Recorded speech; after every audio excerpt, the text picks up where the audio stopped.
Assalamu alaikum warahmatullahi wabarakatuh, mpenzi wa Uktijabu TV, karibu usubscribe YouTube channel yetu, ulike na kushare na marafiki, ili mradi maneno ya Mwenyezi Mungu yaweze kufika sehemu husika. Mtume Muhammad sallallahu alaihi wasallam alisema, mwanamke akifanya mambo manne basi ataingia peponi kwa mlango anaotaka. Mwanamke akifanya mambo manne ataingia peponi kwa mlango anaotaka yeye. Jambo la kwanza, mwanamke akiswali swala tano.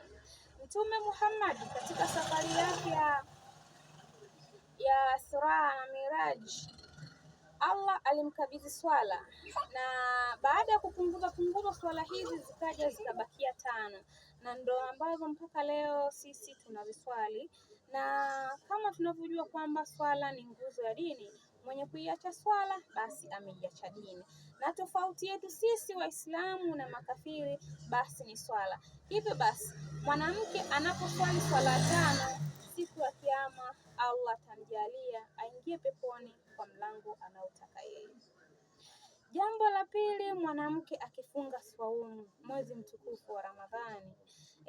Na swaumu ni nguzo ya dini pia. Kwa hiyo mwanamke anapofunga mwezi wa Ramadhani kisha akaswali, inshallah nayo pia siku ya Kiyama Allah atamjalia aingie peponi kwa mlango anaotaka yeye. La tatu, akimtii mumewe.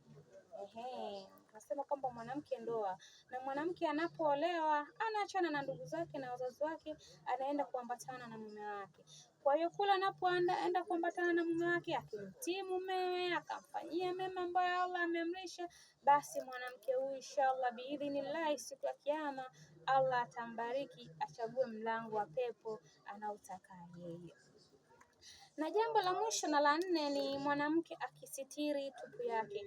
Tunapoongelea kusitiri tupu, si kimavazi, bali kuisitiri hadhina ya mumewe. Tunajua tena wanaume wengine wanafanya kazi maeneo tofauti tofauti, wengine ni watu wa kusafiri, lakini bado mwanamke akiendelea kujihifadhi na kusitiri hadhina ya mumewe, basi inshallah mwanamke huyu kwa uwezo wake Mwenyezi Mungu mtukufu subhanahu wa ta'ala, siku ya Kiyama atamjalia aingie peponi kwa mlango anaotaka.